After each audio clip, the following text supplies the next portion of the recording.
जय श्री कृष्णा, राधे राधे। आप सभी का दिन शुभ और मंगलमय हो और भगवान श्री सूर्य नारायण की कृपा आप पर सदा बनी रहे।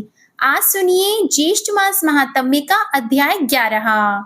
आज के अध्याय में आप जानेंगे सूर्य नारायण भगवान की द्वादश मूर्तियों का वर्णन और देवर्षि नारद जी के द्वारा सूर्य के विराट रूप तथा उनके प्रभाव का वर्णन। राजा शतानीक ने कहा, महामुनि, सांब के द्वारा चंद्रभागा नदी के तट पर सूर्य नारायण की जो स्थापना की गई है, वह स्थान आदि काल से तो नहीं है, फिर भी आप उस स्थान के महात्म्य का इतना वर्णन कैसे कर रहे हैं, इसमें मुझे संदेह है। तब सुमंतु मुनि बोले, भारत, वहां पर सूर्य नारायण का स्थान तो सनातन काल से है। सांब ने उस स्थान की प्रतिष्ठा तो बाद में की है, इसका हम संक्षेप में वर्णन करते हैं, आप प्रेम पूर्वक उसे सुने। इस स्थान पर ब्रह्मा स्वरूप जगत स्वामी भगवान सूर्य नारायण ने अपने मित्र रूप में तप किया है। वे ही अव्यक्त परमात्मा भगवान सूर्य सभी देवताओं और प्रजाओं की सृष्टि करके स्वयं 12 रूप धारण कर अदिति के गर्भ से उत्पन्न हुए। इसी से उनका नाम आदित्य पड़ा। इंद्र, धाता, पर्जन्य, पूषा, त्वष्टा, अर्यमा, भग, विवस्वान, अंशु, विष्णु, वरुण तथा मित्र, ये सूर्य भगवान की द्वादश मूर्तियां हैं। इन सबसे संपूर्ण जगत व्याप्त है। इनमें से प्रथम इंद्र नामक मूर्ति देवराज में स्थित है, जो सभी दैत्यों और दानवों का संहार करती है। दूसरी धाता नामक मूर्ति प्रजापति में स्थित होकर सृष्टि की रचना करती है। तीसरी पर्जन्य नामक मूर्ति किरणों में स्थित होकर अमृत वर्षा करती है। पूषा नामक चौथी मूर्ति मंत्रों में अवस्थित होकर प्रजा पोषण का कार्य करती है। पांचवी त्वष्टा नाम की जो मूर्ति है, वह वनस्पतियों और औषधियों में स्थित है। छठी मूर्ति अर्यमा प्रजा की रक्षा करने के लिए पुरों में स्थित है। सातवीं भग नामक मूर्ति पृथ्वी और पर्वतों में विद्यमान है। आठवीं विवस्वान नामक मूर्ति अग्नि में स्थित है और वह प्राणियों की भक्षण किए हुए अन्न को पचाती है। नवीं अंशु नामक मूर्ति चंद्रमा में अवस्थित है, जो जगत को आप्यायित करती है। 10वीं विष्णु नामक मूर्ति दैत्यों का नाश करने के लिए सदैव अवतार धारण करती है। 11वीं वरुण नाम की मूर्ति समस्त जगत की जीवन दायिनी है और समुद्र में उसका निवास है, इसीलिए समुद्र को वरुणालय भी कहा जाता है। 12वीं मित्र नामक मूर्ति जगत का कल्याण करने के लिए चंद्रभागा नदी के तट पर विराजमान है।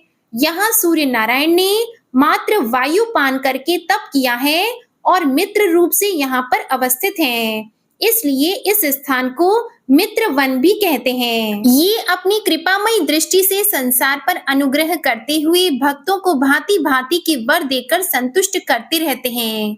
यह स्थान पुण्यप्रद है। महाबाहो, यहीं पर अमित तेजस्वी सांब ने सूर्य नारायण की आराधना करके मनोवांछित फल प्राप्त किया है।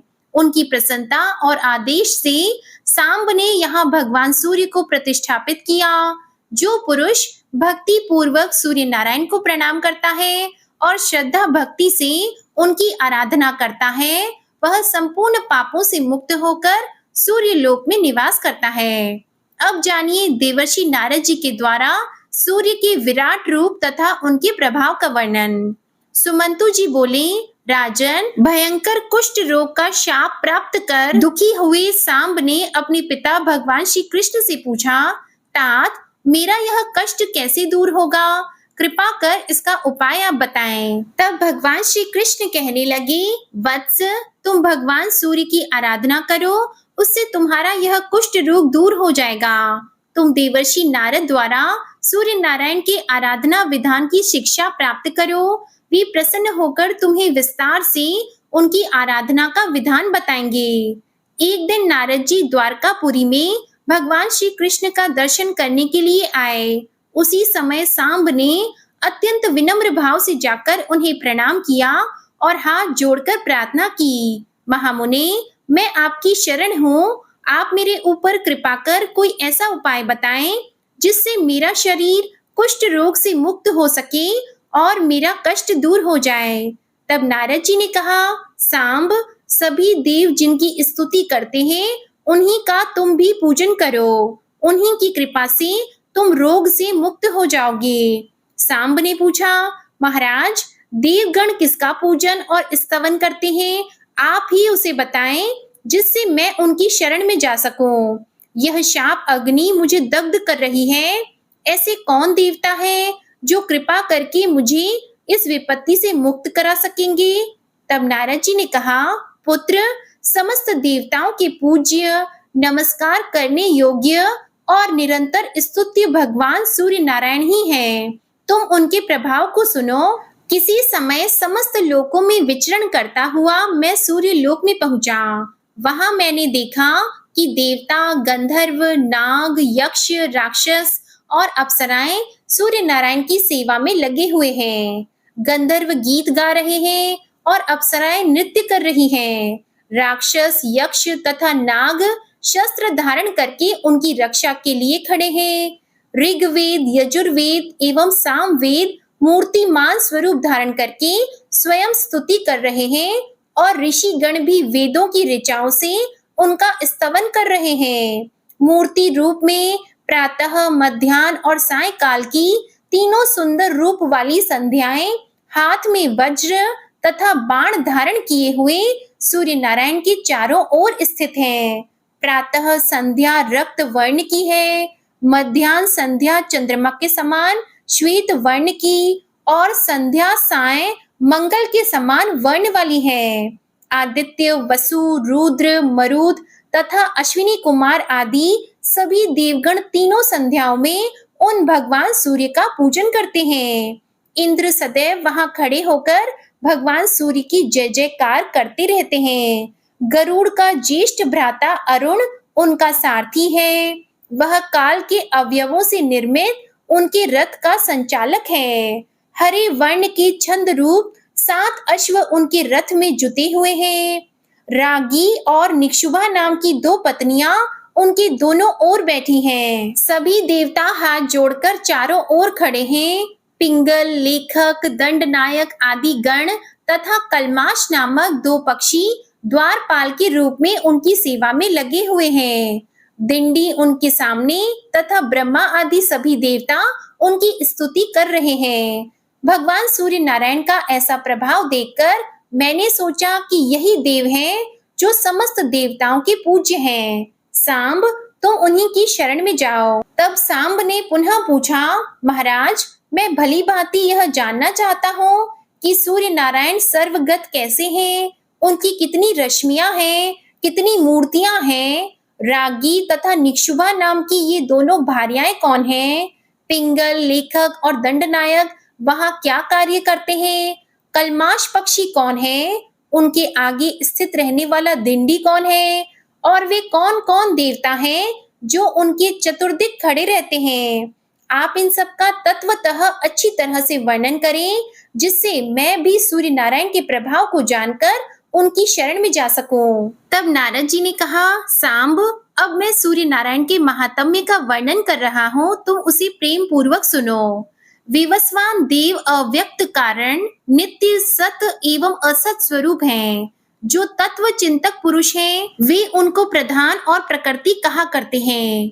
वे गंध, वर्ण तथा रस से हीन एवं शब्द और स्पर्श से रहित हैं। वे जगत की योनि हैं तथा सनातन पर ब्रह्मा हैं। वे सभी प्राणियों के नियंता हैं। वे अनादि, अनंत, अज, सूक्ष्म, त्रिगुण, निराकार तथा अविज्ञेय हैं। उन्हें परम पुरुष कहा जाता है। उन्हीं महात्मा भगवान सूर्य से यह सब जगत परिव्याप्त है। उन परमेश्वर की प्रतिमा ज्ञान तथा वैराग्य लक्षणों वाली है। उनकी बुद्धि धर्म एवं ऐश्वर्य को प्रदान करने वाली ब्राह्मी बुद्धि कही जाती है। उन अव्यक्त की जो भी इच्छा होती है, वही सब उत्पन्न होता है।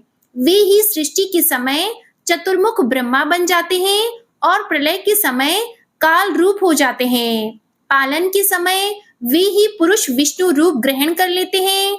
स्वयंभू पुरुष की ये तीनों अवस्थाएं उनके 3 गुणों के अनुसार है। वे आदि देव होने के कारण आदित्य तथा अजात होने के कारण अज कहे गए हैं। देवताओं में महान होने से वे महादेव कहे गए हैं।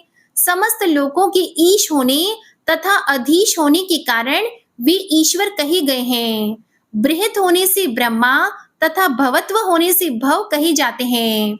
वे समस्त प्रजाओं की रक्षा और पालन करते हैं, इसलिए प्रजापति कहे गए हैं। पूर्व में शयन करने से पुरुष, उत्पाद्य न होने और अपूर्व होने से स्वयंभू नाम से प्रसिद्ध हैं। हिरण्यांड में रहने के कारण ये हिरण्य गर्भ कहे जाते हैं। ये दिशाओं के स्वामी, ग्रहों के ईश, देवताओं के भी देवता होने से देव देव तथा दिवाकर भी कहे जाते हैं। तत्व दृष्टा ऋषियों ने अप को नार कहा है। यह अप इनका आश्रय है, इसलिए आप नारायण कहे गए हैं। अर यह शीघ्रतावाचक शब्द है। आप ही समुद्र रूप धारण करने पर फिर उसमें शीघ्रता नहीं रहती, इसी के कारण उसे नार कहते हैं। प्रलय काल में सभी स्थावर जंगम नष्ट हो जाते हैं। जब संपूर्ण जगत समुद्र के समान एकाकार हो जाता है, तब वे पुरुष नारायण रूप धारण करके उस समुद्र में शयन करते हैं। वे पुरुष वेदों में सहस्त्रों सिरों, सहस्त्रों भुजाओं, सहस्त्रों नेत्रों तथा सहस्त्रों चरणों वाले कहे गए हैं। वे ही देवताओं में प्रथम देवता तथा जगत की रक्षा करने वाले हैं।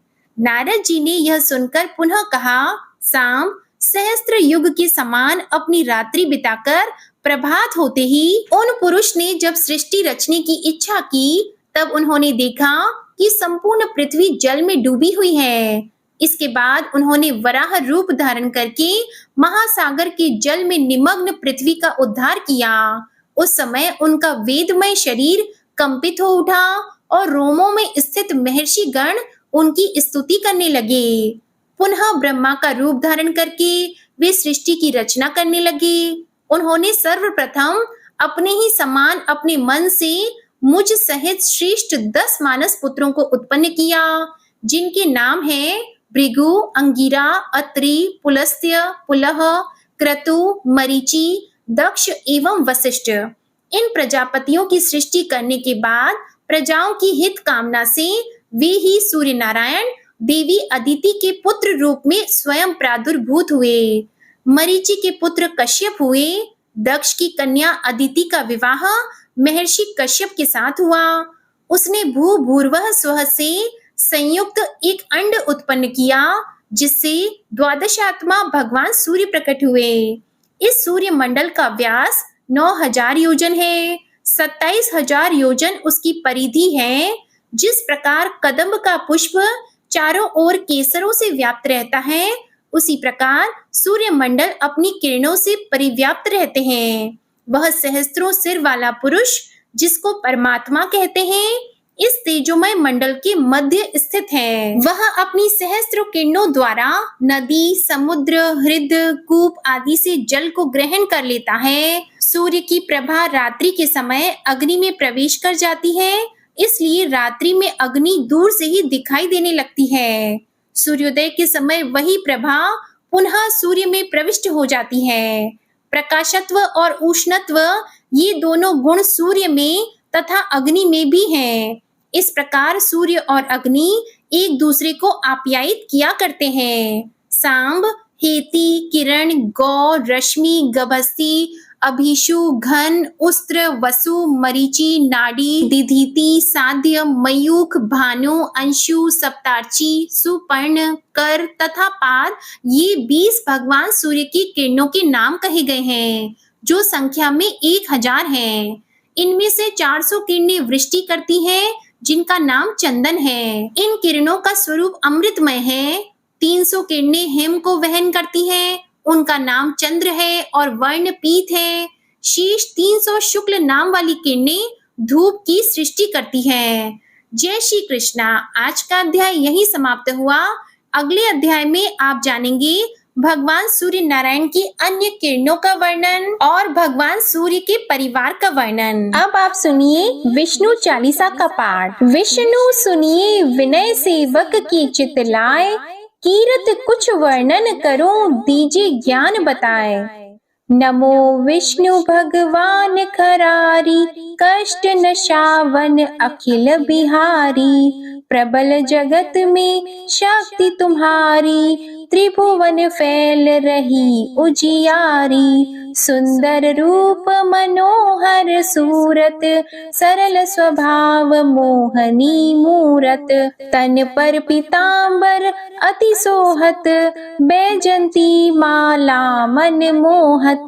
शंख चक्र कर गदा विराजे, देखत दैत्य असुर दल भाजे। सत्य धर्म मद लोभन गाजे, काम क्रोध मद लोभन छाजे। संत भक्त सज्जन मन रंजन, दनुज असुर दुष्टन दल गंजन।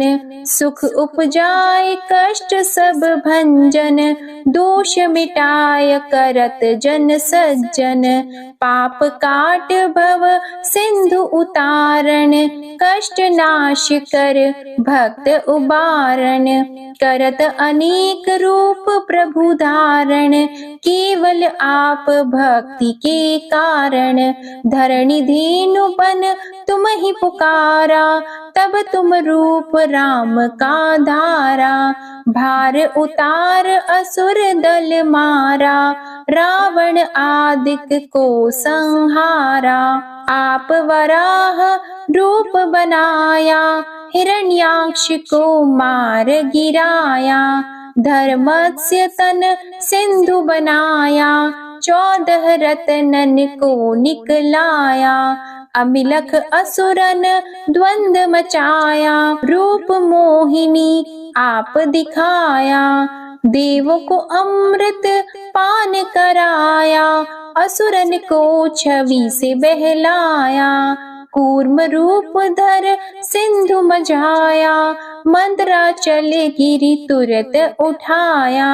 शंकर का तुम फंद छुड़ाया, भस्मासुर को रूप दिखाया।